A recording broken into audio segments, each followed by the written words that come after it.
guys, if you're single, I hope you take this as a sign. Hit on her. Literally hit on her. You have nothing to lose.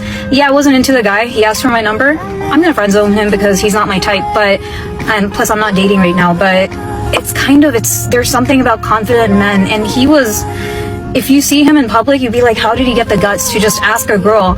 And guys, just know this. Every girl is gonna be awkward. Every girl is gonna be like, what the hell is he doing? Shoot your shot. Shoot your shot, because that just made my day. Like, I'm going through so much right now, guys, and if you're seeing this and there's some girl that you see every day at the gym or something, hit on her. If you go to the grocery store, what do you have to lose? Rejection? I think the biggest growth we get is when we get rejected. Just do it. I don't know who that guy is, but in my book, he's a 10 out of a 10, even though he's a 2 out of a 10 in looks. I know that's mean, guys, but there's something about confidence. And that's why a lot of guys are like, how does that girl end up with that guy? Because they have confidence. They believe in themselves, and they make someone's day. I hope you take this as a sign. Not gonna happen. Men are just so confusing. Like, can someone please hear the story of something that I experienced a few weekends ago and just clarify with me that, like, I'm not insane for assuming what I assumed? So essentially, I ended up going out Friday night, and I bump into this guy, and I end up talking to him for a little bit. Super chill, whatever conversation. And after a while, one of his friends comes up to him and starts talking to him. And so I go like, oh wait, I realize that I'm missing, not missing, but I haven't seen my friends for a little bit, so I'm just gonna like go now and like, but it was nice to meet you, like blah blah blah. And then before I leave, he goes, wait, can I get your number? So I put my phone number into his phone and type and like write my name and his contact, and then he texts me like very soon after that, like writing his name. And honestly, he was really, really cute, so I was like, just to like be more upfront about the situation, I was like, I'm gonna text him back and be like, it was really nice to meet you, like with a smiley face. Then I go back and find my friends, and we end up bar hopping from like multiple bars down the street, and then we kind of end up towards the end of the night in front of the bar that we started at where I met him. And as we're outside waiting for our Uber to go home, someone comes up behind me and like taps on me, and it was him, and he was just like, oh, like it was. I'm here to tell you right now, we don't care. Let me tell you something. We don't care.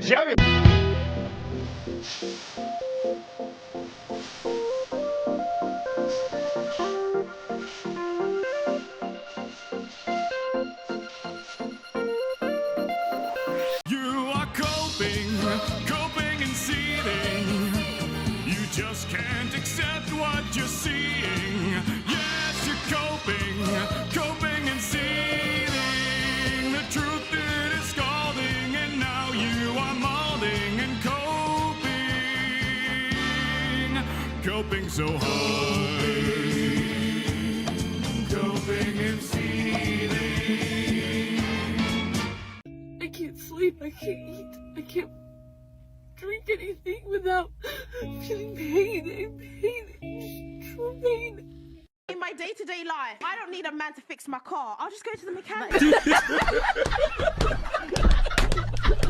You know the funny thing too about females like you? On the front end, you be bucking up and acting wild. Yeah. It's just like when you meet a horse that could potentially be a thoroughbred, but it's wild and you have to break it. The sadness is that to break something, you have to hurt it. Right. You see what I'm saying? You're the kind of female that makes a man apply a certain kind of pressure and power towards you that is actually not healthy. You see, because when you tell me I gotta outman you, the fact of the matter is, as far as being a man, you ain't no match for me. And so you said, of course, then why would I need to prove that? The sad part is that it looked like she actually liked that, and not in the healthiest way. But then again, what are we to expect from modern women in the current socio-political landscape? Do we seem surprised when women like this fill up with pride the second they talk about being a challenge? Of course not. These days, women think they're the prize. It's why we started seeing, around the 80s and 90s, women taking control of entire magazines telling women what men want. They started acting like they were the experts, that they found the secret sauce without being a stable, traditional mother of three. They believed because they found 5 salivating simps at the club in 1 week, suddenly they had the key to being the prize. It's why, in the present day, women have more gurus than sense. Women with absolutely no knowledge of the male experience, but still decide that they know exactly why women aren't getting these $300 dates. Like this one here by Jana Hawking called, "Here's the Reason You Can't Get a Boyfriend." Please save me from the monster. Please save me from the monster. What if there was one word that could perfectly summarize why you are single? Well, there may be. I just happened to stumble upon it recently, and I had the biggest light bulb moment that helped me face a painful truth. It's fleabagging, and it's safe to say I've suffered from it for at least 10 years now, perhaps longer.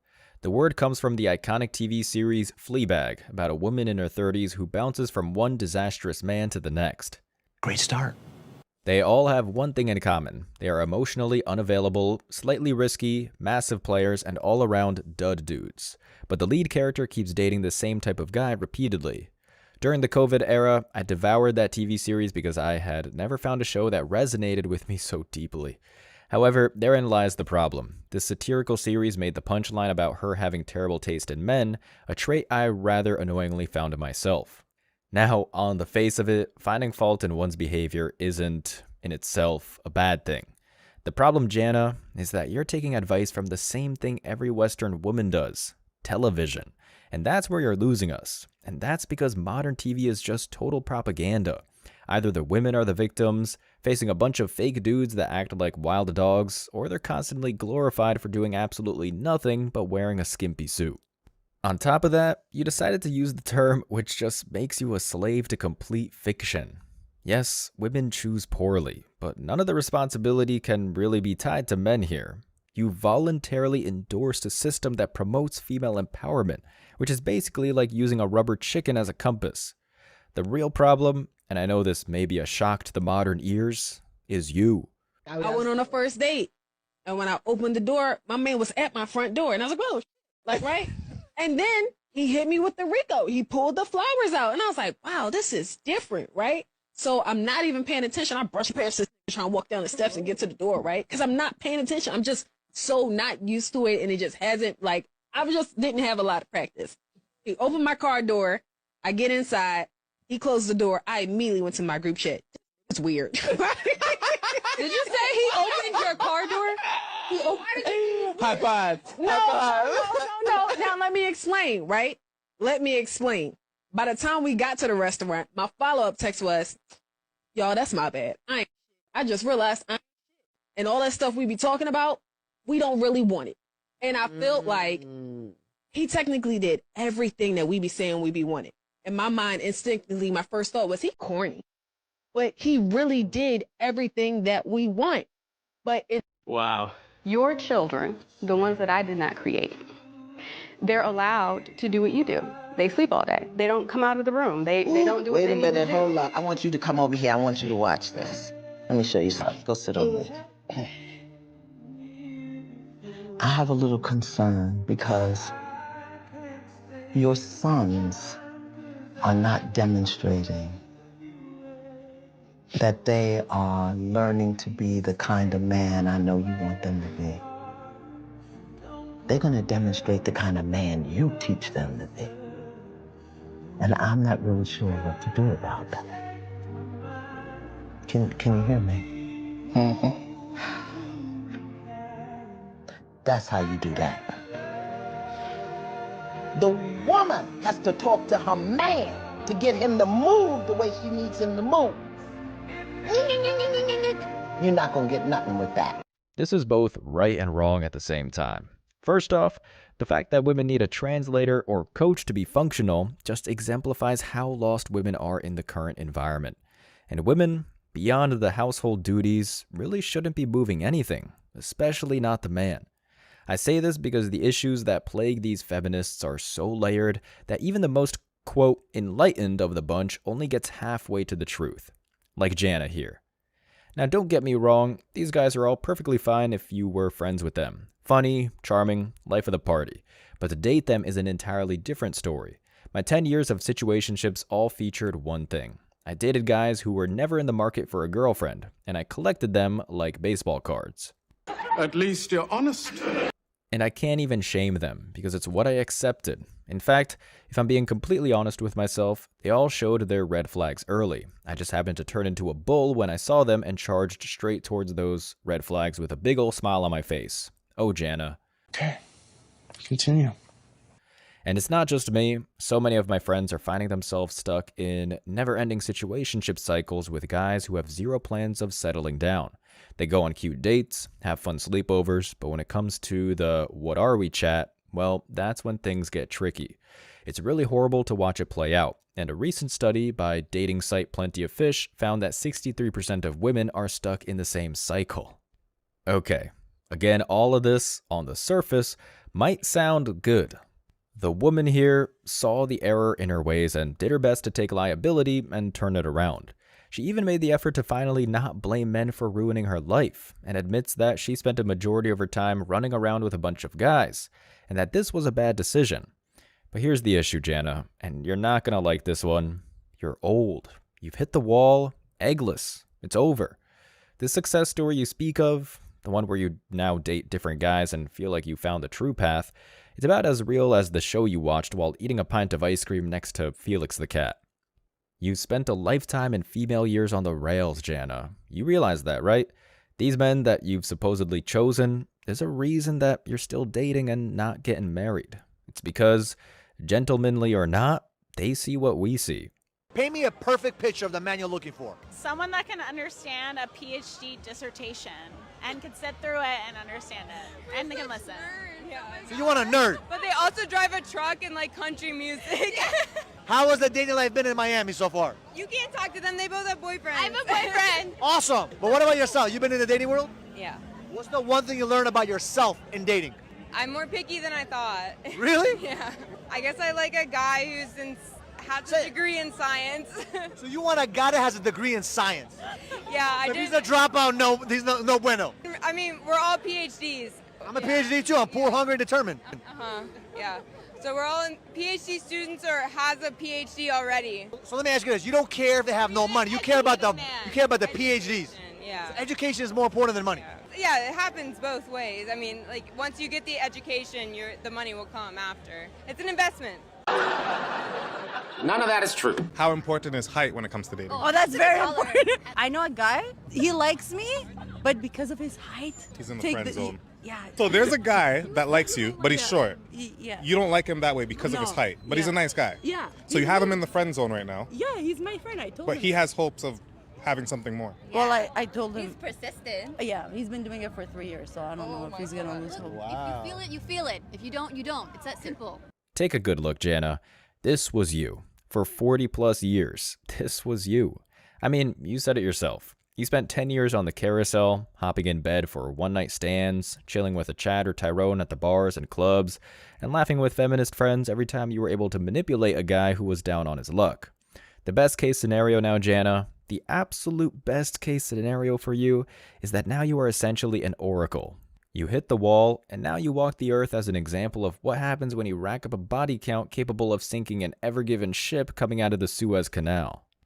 The success story that you're sharing is, unfortunately for you, a lesson that you can't really recover from, even if you fight fiendishly to do so with hopeful platitudes like this.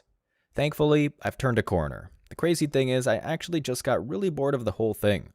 The drama, the rejection, the emotional roller coaster, it stopped being exciting and I longed for a bit of normality.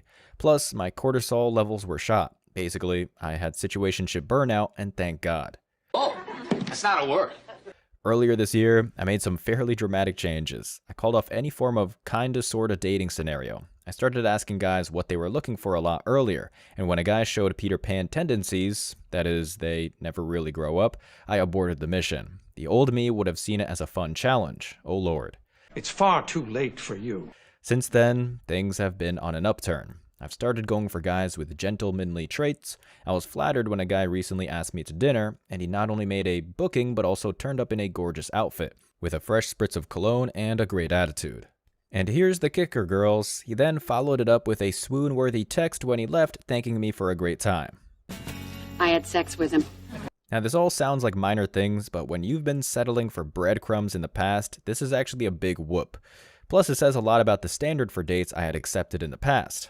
Far too many times, we're settling for a drink and a fondle and calling it a date. Snore. There's the famous saying, the definition of madness is doing the same thing over and over again and expecting a different result.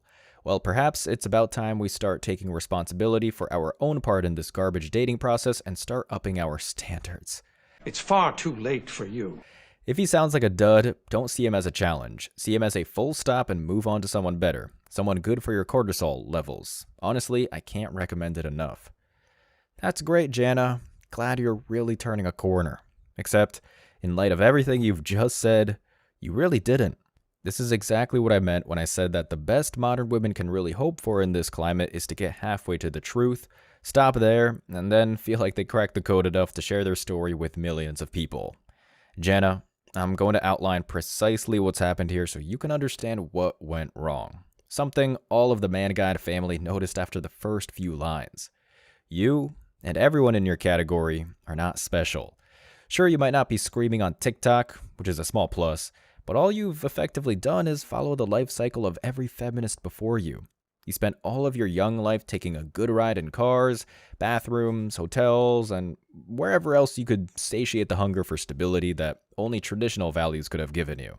Then, after decades of priming, you went on a major carousel run with whatever man gave you the kind of dopamine that comes from doom-scrolling social media.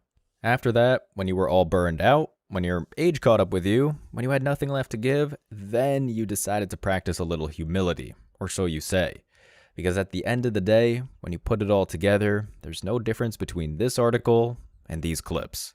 3 9s who you can think of who are women. Megan Fox, Julia Roberts, and... If Megan Fox is a 9, how the f*** are you an 8? No. She's a 10 to me. She's a 12. Even if she's a 10, how could that make you an 8? Well, if I'm comparing myself, if we're going to that scale, then it was next to Megan Fox, I'd put myself at like a 3 or 4, realistically. There's 10 numbers on the scale. How can you put yourself up next to a number which is higher than you and then say, when I'm up next to the number higher than me, it lowers my number? That makes no sense. I guess you're right, it really doesn't, but since you're asking the question, like realistically, now that I think about it, Megan Fox, like she is a standard, like she is a beauty standard, you know? So obviously I don't fit in that beauty standard. I would not categorize myself as an 8 in that beauty standard with Megan Fox. So then what would you categorize yourself as? Like a 4 or 5. What about you compared to Megan Fox? Like a 3. Like a 3. What's your biggest turn off? If she's way too into Disney at our age. If you broke, just say that, bro. We're not gonna judge you. We're pretty cool people over here. I'm judging you now, though, with your college football t-shirt on. Nothing can stop us now. I tell you how. I'm gonna make it happen. Do you see the pattern? Allow me to clarify. Jana, starting off by admitting fault, only to plunge into a rant about how the men in your life were Peter Pans is extremely ironic. Do you want to know why? Because, again, at the end of the day, you are the one that refused to grow up with your body. You're too old to date. That's just a fact, lady. You think you've cracked the code, but all you've really done is try and load a save file in the game of life. And the only problem with that is you can't do that within the bounds of our human reality. Your behavior has made this your past, present, and future. We've just been hanging out a couple times, you know, hanging out. Really? I thought you weren't looking for a relationship. Yeah, I wasn't. No, you said that last week. You were like, I'm not looking for a relationship. Yeah, well, things... Remember that? I do. Things can change. How long has this been happening? Just a couple of weeks. She's coming over tonight, actually, so... Awesome. That's so awesome. Yeah. I am so happy for you. Oh my god, my bestie's finally getting some. Yeah. Thank God. Yeah. Obviously, it's nothing serious, though, right? Sorry, what? I said, obviously, it's nothing serious, though, right? Well... You don't actually like her, right? You're just using her. I don't know. It doesn't mean anything to you. I don't know. I mean, I really haven't felt like this intensely about somebody since, like, If you haven't caught up yet, ma'am, this is you. The woman on the edge of the bed who threw a Hail Mary pass to the wrong team. You're an omen, Jana. One that very few simps will continue to ignore, while real men will just continue to go their own way. As always, I wish you tremendous success. Now it's your turn. What do you think? Let me know your thoughts in the comment section below. Remember that if you leave the best comment, you'll get $5.